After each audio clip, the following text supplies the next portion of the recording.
أعوذ بالله من الشيطان الرجيم. بسم الله الرحمن الرحيم. ولقد مكناكم في الأرض وجعلنا لكم فيها معايش قليلا ما تشكرون. صدق الله العظيم. آج کا سبق ہمارا سورۃ الأعراف کی آیت نمبر 10 سے شروع ہو رہا ہے اور آیت نمبر 25 تک جائے گا. بہت ہی دلچسپ سبق ہے اور ہسٹوریکل پوائنٹس اس کے اندر کور کیے گئے ہیں، اور زندگی اور کائنات کی ابتدا کیسے ہوئی اس کو اللہ رب العزت نے ذکر کیا. میرا تھوڑا مائک اٹیچ نہیں ہو رہا تھا، اس وجہ سے سبق میں ہمیں تاخیر ہو گئی. آپ حضرات کو آواز صحیح آ رہی ہے یا نہیں آ رہی؟ مجھے اس کے حوالے سے آپ حضرات اگر بتا دیں مجھے تسلی ہو جائے کہ مائک میں کچھ پرابلم تھی.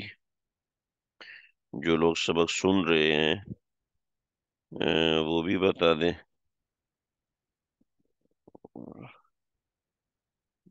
ٹوٹ کر آ رہی ہے، وہ تو انٹرنیٹ کا ایشو ہے. کیونکہ انٹرنیٹ بھی اٹیچ نہیں ہو رہا، کل پرسوں سے 2-3 دن سے انٹرنیٹ پرابلم کر رہا ہے. خیر، مائک اصل میں مجھے اس میں شو نہیں ہو رہا. جو مائک اپنی اویلیبلٹی شو کرتا ہے تو اس میں آواز اپ اینڈ ڈاؤن ہوتی ہے. وہ مجھے یہاں سمجھ میں نہیں آ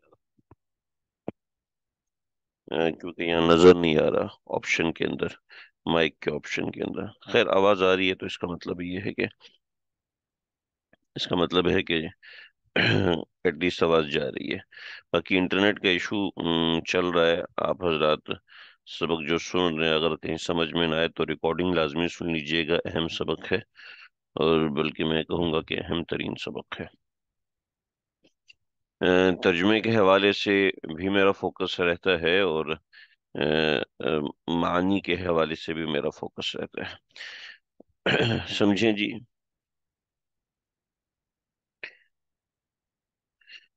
وَلَقَدْ مَكَّنَّاكُمْ فِي الْأَرْضِ، مکنا مکان سے ہے، ٹھیک ہے. وَلَقَدْ مَكَّنَّاكُمْ فِي الْأَرْضِ، ہم نے تم کو مکان دیا، مطلب ہم نے تم کو رہنے کی جگہ دی. مکنا، ہم نے جگہ دی، کم تم کو، فی الارض زمین کے اندر، ہم نے تم کو زمین میں رہنے کی جگہ دی. وجعلنا لکم، اور ہم نے بنایا تمہارے لیے، فیہا، اس کے اندر یعنی زمین کے اندر، معائش، روزی کے اسباب. ہم نے تمہارے لیے اس زمین میں روزی کے اسباب بنائے. قلیلا ما تشکرون، لیکن تم بہت تھوڑے ہو جو شکر ادا کرتے ہو. لیکن پھر بھی تم لوگ شکر کم ہی ادا کرتے ہو. قلیلا ما، قلیلا ما، تھوڑا ہی شکر ادا کرتے ہو. تشکرون، تم لوگ. ایک تو ہے تم تھوڑے لوگ شکر ادا کرتے ہو، وہ ترجمہ یہاں نہیں ہے جی، میں نے غلط ترجمہ کیا تھا. قلیلا ما، تھوڑا ہی کرتے ہو، تشکرون، تم شکر، یعنی تم تھوڑا ہی شکر ادا کرتے ہو. اس بات کو سمجھے. وَلَقَدْ مَكَّنَّاكُمْ فِي الْأَرْضِ، ہم نے تم کو زمین میں رہنے کی جگہ دی. وَجَعَلْنَا لَكُمْ فِيهَا مَعَائِشَ، اور تمہارے لیے روزی کے اسباب پیدا کیے. قلیلا ما تشکرون، تم تھوڑے ہی ہو جو کہ اللہ کا شکر ادا کرتے ہو. نہیں، تم تھوڑا ہی شکر ادا کرتے ہو، یعنی اپنے اعمال کے اندر شکر کو دخل دینا چاہیے. دیکھیں جی، کائنات کی ابتدا ہوئی ہے اللہ رب العزت کی طرف سے، ٹھیک ہے. کوئی اتفاقی کائنات کی پیدائش نہیں ہوئی. چنانچہ اللہ نے ہم کو زمین میں بسایا ہے، ٹھیک ہے.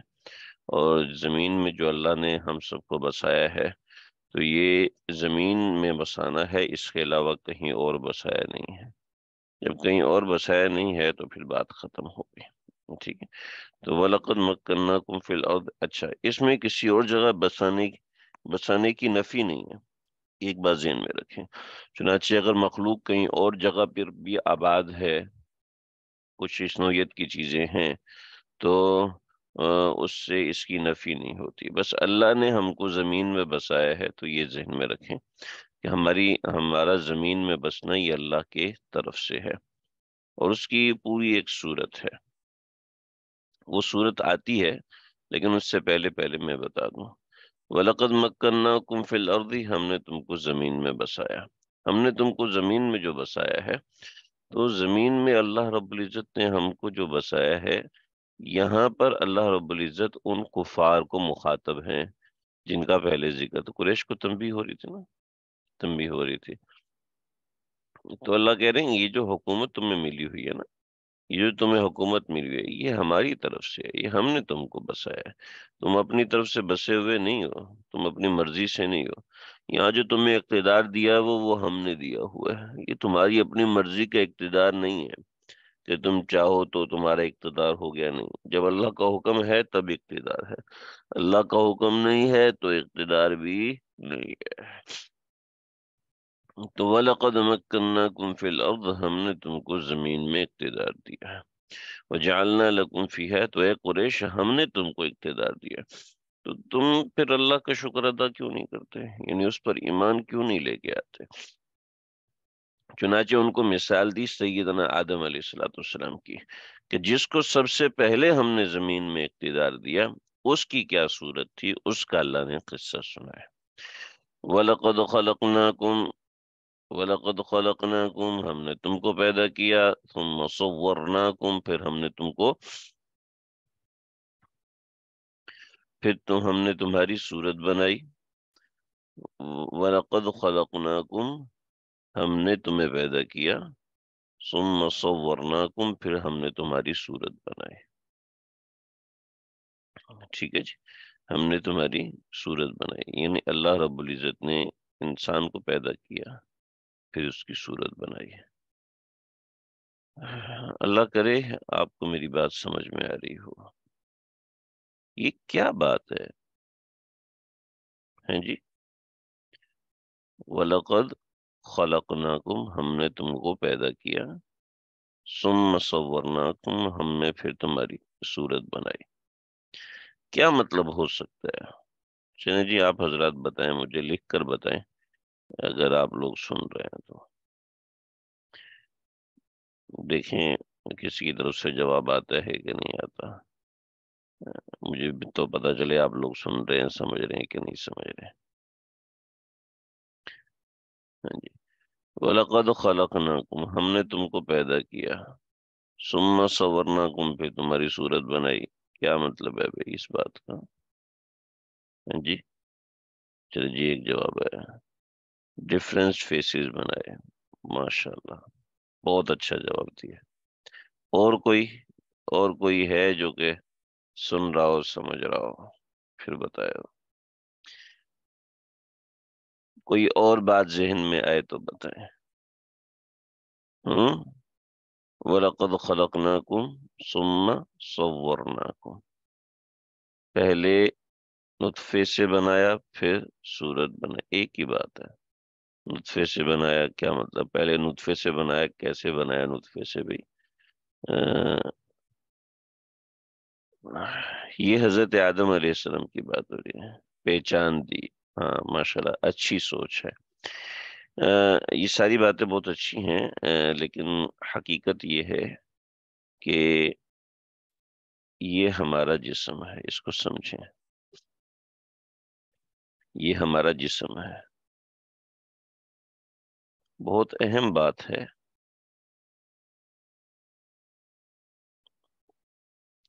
ٹھیک ہے جی، آپ کہیں گے بہت بیکار قسم کی پینٹنگ کر رہے ہیں آپ، یہ ہمارا جسم ہے، ٹھیک ہے؟ تو ایکچولی ہم یہ نہیں ہیں، ٹھیک ہے؟ ایکچولی یہ ایک سر، دو ہاتھ، ایک دھڑ، دو پاؤں، اصل میں ہم یہ نہیں ہیں، ٹھیک ہے؟ ہم اس جسم کے اوپر سوار ہیں، یہ ہماری ایک صورت ہے۔ ہماری اصل صورت یہ نہیں ہے، ہماری اصل صورت وہ ہے جو میں اور آپ سوچتے ہیں، جو میں اور آپ بولتے ہیں، جو میں اور آپ کرتے ہیں جو میری اور آپ کی ایک سوچ ہے. ٹھیک ہے. اصل ہم وہ ہیں. ٹھیک ہے. یہ یہ کیا ہے؟ یہ کیا ہے؟ یہ میرا ہاتھ ہے. یہ کیا ہے؟ یہ میرا دایاں ہاتھ ہے. یہ کیا ہے؟ یہ میرا پاؤں ہے. یہ کیا ہے؟ یہ میرا پاؤں ہے. یہ کیا ہے؟ یہ میرا دھڑ ہے. یہ کیا ہے؟ یہ میرا سر ہے. یہ کیا ہے؟ یہ میرا فیس ہے. یہ کیا ہے؟ یہ میری انگلیاں ہیں. لیکن دس از ناٹ آئی ایم. یہ میں نہیں ہوں. ٹھیک ہے. میں وہ ہوں جو میں ہوں. ٹھیک ہے. جس کو اللہ رب العزت نے اپنی روح سے پیدا فرمایا. جس کو اللہ رب العزت وَنَفَخْتُ فِيهِ مِن رُوحِي. تو ذہن میں رکھنا کہ اس کی کوئی مثال نہیں ہے. میں کس طرح آپ کو سمجھاؤں کہ دیکھیں، آپ کے پاس ایک لیپ ٹاپ ہے. ٹھیک ہے. اس لیپ ٹاپ کے اندر ایک آپ ونڈو ڈالتے ہیں. ٹھیک ہے. اور ونڈو ڈالتے ہیں تو وہ لیپ ٹاپ کام کرنا شروع کر. موبائل ہے. موبائل بالکل بلینک ہوتا ہے. بالکل بلینک ہوتا ہے. اس کے اندر آپ کنیکشن ڈالتے ہیں سم کا. اس کے اندر وائی فائی ڈالتے ہیں جب آپ جا کے بات کر سکتے ہیں. تو آپ جو بات کر رہے ہیں وہ فون سے کر رہے ہیں، لیکن کیا فون بات کر رہا ہوتا ہے؟ فون بات نہیں کر رہا ہوتا. فون کے ذریعے سے آپ بات کر رہے ہوتے ہیں. بات آپ کر رہے ہیں یا فون کر رہے ہیں؟ لیکن لگایا تو اس نے کان سے فون ہے. آپ کو تو کان سے نہیں لگایا ہوا، لیکن بات تو آپ کر رہے ہیں. جی کس سے بات ہو رہی ہے؟ جی خالہ صاحبہ سے بات ہو رہی ہے. کس سے بات ہو رہی ہے؟ پھپھو سے بات ہو رہی ہے. کس سے بات ہو رہی ہے؟ چچا سے بات ہو رہی ہے، بیگم سے بات ہو رہی ہے، وغیرہ وغیرہ وغیرہ. تو کیا ہے؟ اصل تو آپ بات کر رہے ہوتے ہیں. وَلَقَدْ خَلَقْنَاكُمْ. بات ہو رہی ہے موبائل کے ذریعے سے. ثُمَّ صَوَّرْنَاكُمْ. اللہ کرے بات سمجھ میں آ جائے. تو وَلَقَدْ خَلَقْنَاكُمْ، ہم نے تم کو پیدا کیا. ثُمَّ صَوَّرْنَاكُمْ، پھر ہم نے تم کو صورت دی. ثُمَّ قُلْنَا لِلْمَلَائِكَةِ، اوئے ہوئے ہوئے، پھر فرشتوں سے کہا ہم نے اسجدوا لآدم، آدم کو سجدہ کرو. فسجدوا الا ابلیس، سب نے سجدہ کیا سوائے ابلیس کے. لم یکن من الساجدین، وہ سجدہ کرنے والوں میں نہیں تھا. اللہ اکبر. سمجھیں بھی، سمجھیں، اس کو سمجھیں. کیا ہوا؟ قالا، تو اللہ نے کہا ما منعکا، تجھے کس بات نے روکا؟ اللہ تسجدا، کہ تو سجدہ کرے. اذ امرتک، جب کہ میں نے تجھے حکم دیا تھا. او ہو، مطلب یہ ہے کہ جب حکم دے دیا تو اب حکم کی ریزن کے پیچھے مت پڑو. یہ حکم کیوں دیا؟ بس عمل کرو. ٹھیک ہے. ریزن سمجھ میں آئے گی بعد میں. ریزننگ سمجھ میں آئے گی بہت بعد میں. ریزننگ کے پیچھے ہزاروں باتیں. عمل فوری کرو، بات فوری مانو. ٹھیک ہے جی. میں نے کچھ دن پہلے ایک مثال دی تھی، مثال سے سمجھایا تھا. بھئی ہمیں لیکن میں وہ مثال آج پھر دینا ضروری سمجھتا ہوں کہ کچھ ہمارے نئے لوگ اس میں شامل ہوئے. میں ایک صاحب میرے پاس آئے تھے اور انہوں نے مجھے نا ایک مثال دی. کہنے لگے ایک کمرہ ہے، بند کمرہ ہے، اس میں ایک سیڑھی رکھی ہوئی ہے، اس سیڑھی کے اوپر کیلے رکھے ہوئے ہیں. ٹھیک ہے. تو اس میں 5 بندر بیٹھے ہوئے ہیں. ٹھیک ہے.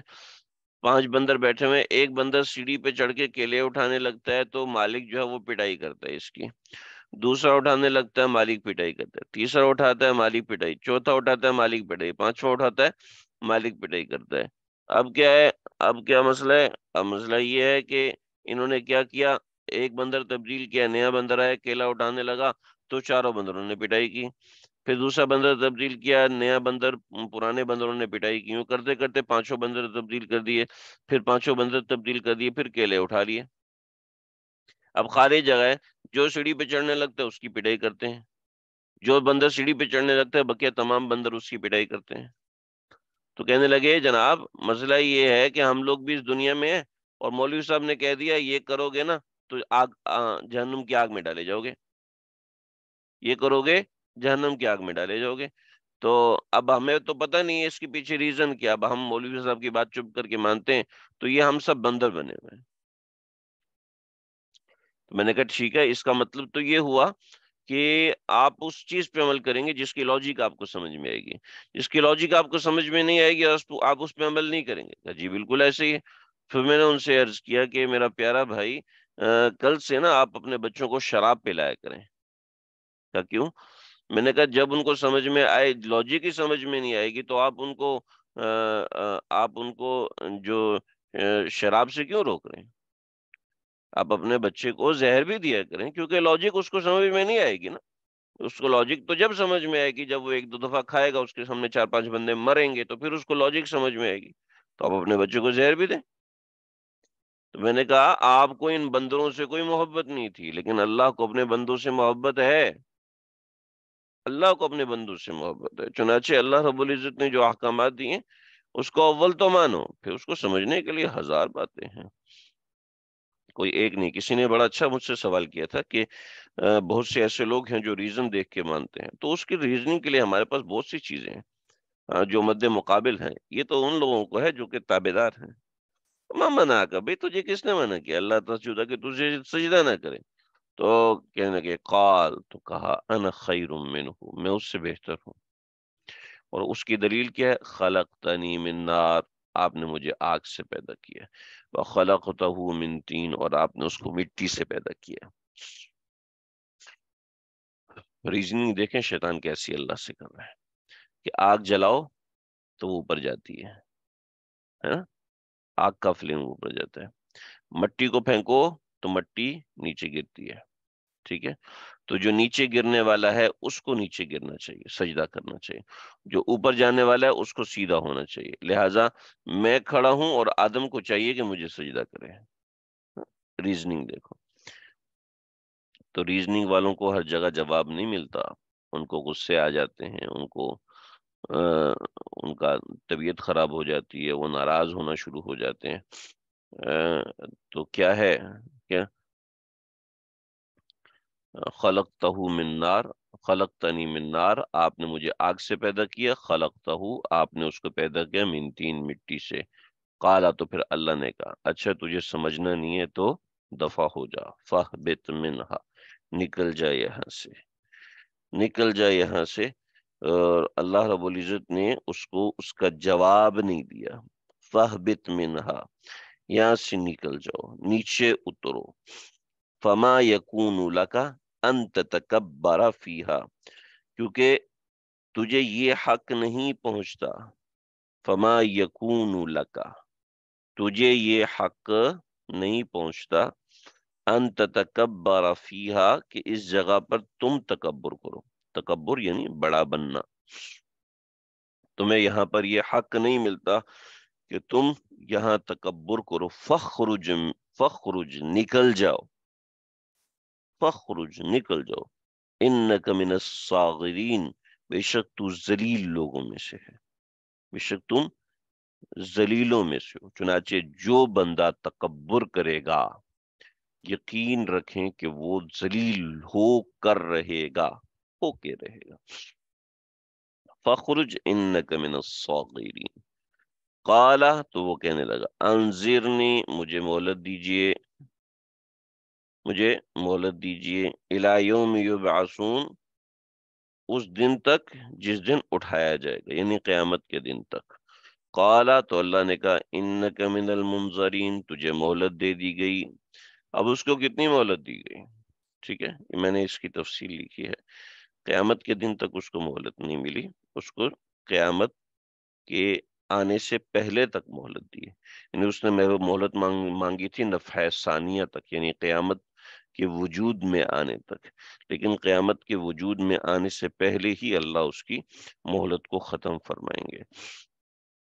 قال، تو پھر اس نے کہا فبما اغویتنی، اوئے ہوئے ہوئے، ہمیشہ گناہگار لوگ جو ڈھیٹ ہوتے ہیں، ہمیشہ گنہگار لوگ جو ناقابل اصلاح ہوتے ہیں، وہ اپنی کمیوں کا جو بوجھ ہے وہ دوسروں پہ ڈالتے ہیں۔ ہمیشہ ایسے لوگ اپنی کمیوں کا بوجھ دوسروں پہ ڈالتے ہیں. تو یہ شیطانی طریقہ کار ہے.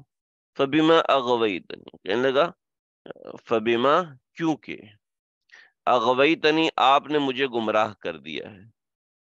دیکھیں، فبیما اغویتنی کیونکہ آپ نے مجھے گمراہ کر دیا ہے. او ہو، دیکھا جی، یعنی اپنی بدعملی کی ذمہ داری خود قبول کرنے کی بجائے اللہ تعالیٰ پہ ڈال دی. جیسے میرے پاس ایک فون آیا اور انہوں نے کہا کہ فلاں فلاں صاحب ہیں اور وہ سوشل میڈیا پہ بہت وہ یہ کرتے ہیں وہ کرتے ہیں. تو کہنے لگے کہ وہ یہ بھی کہتے ہیں کہ مسجدیں خالی ہوتی ہیں. وجہ اس کی یہ کہ علماء کرام کے منہ پہ چماٹا ہے یہ. علماء کرام کے لوگ مسجد میں آنا ہی نہیں چاہتے کیونکہ آپ نے مسجد میں کام ایسا کیا ہے، آپ نے مسجد میں کوئی ایسی چیز نہیں کی کہ جس سے لوگ مسجد میں آئے. اور چنانچہ جمعے کے دن کیا ہوتا ہے، نماز سے پہلے لوگ پہنچتے ہیں اور نماز کے بعد فوراً بعد نکل جاتے ہیں. یہ اس بات کی دلیل ہے کہ یو آر اے فیلئر. میں نے کہا میں نے کہا میں آپ سے کیا بحث کروں گا، خاتون تھی کوئی. میں نے کہا آپ کو پتہ ہی نہیں کہ مسجد میں کون لوگ آتے ہیں، آپ جانتے ہی نہیں کہ مسجد میں کون لوگ آتے ہیں، کتنے لوگ. اور ہماری مسجد میں تو لوگ پہلے سے آئے ہوئے ہوتے ہیں، امام سب سے پہلے سے آئے ہوئے ہوتے ہیں. تو آپ کیسے کہہ سکتے ہیں یو آر دا فیلئر؟ ٹھیک ہے. دوسری بات یہ ہے کہ بطور مثال ایک بڑا مجمع ہے، ایک بڑا طبقہ ہے جو مسجد میں نہیں آتا، تو اس میں قصور مولوی صاحب کا یہ کہاں سے ہے؟ یعنی کل سے آپ نکاح کرنا چھوڑ دیں، زنا کریں، شراب پئیں اور کہیں جی قصور میری امی کا ہے، قصور میرے ابو کا ہے. دنیا کا سب سے آسان کام ہے اپنے گناہ کا قصوروار کسی دوسرے کو بنا دو. ٹھیک، اپنی غلطی کا قصوروار کسی دوسرے کو بنا دو. بس یہ سب سے آسان طریقہ ہے. چنانچہ ایسے ہی قال فبما اغویتنی شیطانی طریقہ ہے کہ اپنے گناہ کا جرم اپنے اوپر نہیں دوسروں پہ ڈال دیں. فبما اغویتنی کیونکہ آپ نے مجھے گمراہ کیا، لاقعدن تو میں ضرور بھی ضرور بیٹھ جاؤں گا. فبما اغویتنی کہنے لگا چونکہ آپ نے مجھے گمراہ کیا ہے اس لیے لاقعدن میں قسم کھاتا ہوں کہ بیٹھ جاؤں گا، گھات لگا دوں گا. اچھا، یہ میں نے جو قسم کا ترجمہ کیا نا، یہ فبیما فبیما کی وجہ سے کیا. ٹھیک ہے، فبیما یہ طرز کلام اس طریقے سے آ جائے تو یہاں پر فبیما قسم کے ترجمے میں ہوتا ہے، یا لام قسمیہ ہے. لام بعض دفعہ قسم کے معنوں میں ہوتا ہے. تو لأقعدن کہ میں اس بات کی قسم کھاتا ہوں کہ میں بیٹھ جاؤں گا لہم ان کے لیے صراطقا اس راستے کی طرف جو کہ تیری طرف آنے والا سیدھا راستہ ہے. اس لیے میں بھی قسم کھاتا ہوں کہ ان انسانوں کی گھات لگا کر تیرے سیدھے راستے میں بیٹھا رہوں گا. لَأَقْعُدَنَّ لَهُمْ صِرَاطَكَ الْمُسْتَقِيمَ لَأَقْعُدَنَّ لَهُمْ صِرَاطَكَ الْمُسْتَقِيمَ. ایک منٹ.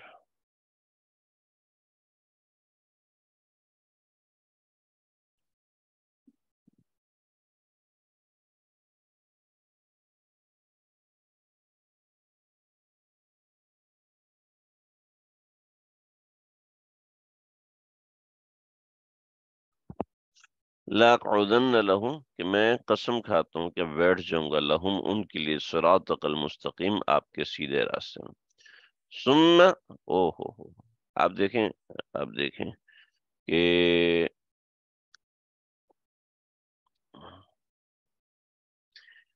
اللہ کرے آپ لوگ بور نہ ہو رہے ہوں. میں تھوڑا آہستہ آہستہ پڑھا رہا ہوں، آج بہت سلو پڑھا رہا ہوں. ایک شخص ہے کافر ہے، اس کو کبھی وسوسہ آتا ہے؟ ایک شخص کافر ہے، اس کو کبھی وسوسہ نہیں آتا. ایک عورت کھانا بنا رہی ہے، کھانا تو اسی کا جلتا ہے نا. جی میرے سے تو کھانا کبھی جلا ہی نہیں. کیوں نہیں جلا جی؟ میں نے کبھی کھانا بنایا ہی نہیں. پھر کیوں جلے گا؟ ہیں جی ہمیشہ وساوس مسلمان کو آتے ہیں، کافر کو وسوسے نہیں آتے۔ آپ کبھی وضو ہی نہیں کرتے تو آپ کو وضو کے بارے میں وسوسہ آئے گا؟ آپ کبھی نماز ہی نہیں پڑھتے تو نماز کے حوالے سے آپ کو وساوس آئیں گے؟ آپ کبھی مسجد ہی نہیں جاتے تو آپ کا چپل کبھی چوری ہوگا؟ ہمارے سعید انور بھائی ہیں کرکٹر، سعید انور بھائی ہیں، وہ کہتے ہیں کہ ایک بندہ کہتا ہے میں بیوی سے نہیں ڈرتا، تو کہا تیری شادی ہوئی ہے؟ کہا نہیں۔ ہاں جب تیری شادی ہوگی نا پھر میں تجھ سے پوچھوں گا بیوی سے ڈرتے ہو کہ نہیں ڈرتے۔ تو یہ ہے کہ جی دیندار لوگ جو ہے نا، دیندار لوگ فراڈی ہوتے ہیں۔ یہ داڑھی ٹوپی رکھ کے نا لوگ دھوکے بازی کرتے ہیں۔ یہ امام صاحب مولوی صاحب ہم ان کو ایسا سمجھتے، یہ لوگ تو ایسے نکلے، تو بھی بالکل صحیح ہے نا، بالکل صحیح ہے۔ شراب پی کے سب لوگ سچ بولتے ہیں، اور قسم کھا کے اللہ کا نام لے کے سب لوگ جھوٹ بولتے ہیں۔ وجہ اس کی یہ ہے کہ شراب کے راستے میں شیطان بیٹھا ہی نہیں ہے، چور کے راستے میں شیطان بیٹھا ہی نہیں ہے، کافر کے راستے میں شیطان بیٹھا نہیں ہے، مومن کے راستے میں شیطان بیٹھا ہے۔ چنانچہ وہ یہاں پر یا تو مولوی صاحب سے کوئی غلطی کروائے گا، یا پھر مقتدیوں سے کوئی غلطی کروائے گا، یا تو استاد سے کوئی غلطی کروائے گا، یا شاگردوں کو اس سے متنفر کروائے گا، کچھ نہ کچھ تو کرے گا، کیونکہ اس نے کرنا ہے، اور وہ اپنے اپنے کام میں ڈٹا ہوا ہے، اور اپنے کام کے اوپر وہ زور لگاتا ہے، اپنے کام کے اوپر وہ محنت کرتا ہے، چنانچہ وہ لگا۔ ثم لآتینہم من بین ایدیہم، پھر میں ثم لآتینہم، اور پھر میں ان پر لآتینہم حملہ کروں گا، ثم لآتینہم پھر میں ان کے اوپر حملہ کروں گا، اللہ اکبر، من بین یدیہ، من بین ایدیہم ان کے سامنے سے، ومن خلفہم ان کے پیچھے سے، وان ایمانہم ان کے دائیں سے، وان شمائلہم ان کے بائیں سے، اور میں ان کے چاروں طرف سے حملہ کروں گا۔ چنانچہ ایمان والوں پہ شیطان حملہ کرتا ہے، مومنین پہ شیطان حملہ کرتا ہے۔ جیسے ہی نماز پڑھنے لگو گے تو نیند آنے لگے گی، اور فلم دیکھنے بیٹھو گے تو گھنٹوں گھنٹوں بیٹھے رہیں گے، نیند نہیں آئے گی۔ ولا تجد اکثرہم ولا تجد اکثرہم شاکرین، اور تو ان میں سے اکثر لوگوں کو شکر گزار نہیں پائے گا۔ ولا تجد تو نہیں پائے گا، اکثرہم ان میں سے اکثر کو، شاکرین شکر گزار۔ آپ دیکھ رہے ہیں، نوٹ کر رہے ہیں کہ شکر گزاری کتنی بڑی چیز ہے، کتنی، اس چیز کو ہم بیانات میں نہیں سمجھا سکتے، واللہ العظیم بیانات میں نہیں سمجھا سکتے، لیکن طرز قرآن دیکھیں، اللہ تعالیٰ وجوہات بنا رہے ہیں شکر کو۔ اف قلیل ما تشکرون، کتنی اہم بات ہے۔ اور شیطان آگے سے بات کر رہے اللہ تعالیٰ سے، تو کیا کہہ رہے ہیں؟ وَلَا تَجِدُ أَكْثَرَهُمْ شَاكِرِينَ۔ اوہ، آپ سمجھیں قرآن کی طرز کو کہ شکر کتنی بڑی چیز ہے، اللہ کی نظر میں شکر کتنی بڑی چیز ہے، کہ اللہ اپنے پیارے بندوں کو اللہ اپنے پیارے بندوں کو جب قصے سنا رہے ہیں تو اس میں بھی شکوے کر رہے ہیں کہ دیکھو وہ بھی مجھے ناشکری کے تانے دیتا تھا، وہ بھی میرے سامنے ناشکری کی بات کرتا۔ خود دیکھیں کہ شکر گزار اللہ کو کتنے پسند ہوں گے، خاص طور پر ہماری خواتین، ان کے مزاج میں شکر گزاری نہیں ہوتی۔ وقت کافی ہو گیا ہے، سبق کو یہیں تک رکھتے ہیں۔ قال اخرج منها مذموم، شیطان کے نکالے جانے کی بات ہے، انشاءاللہ کل پڑھیں گے۔ 2 سے 3 منٹ میں ہم شروع کرتے ہیں ابھی بشتی زبر۔ السلام علیکم ورحمۃ اللہ۔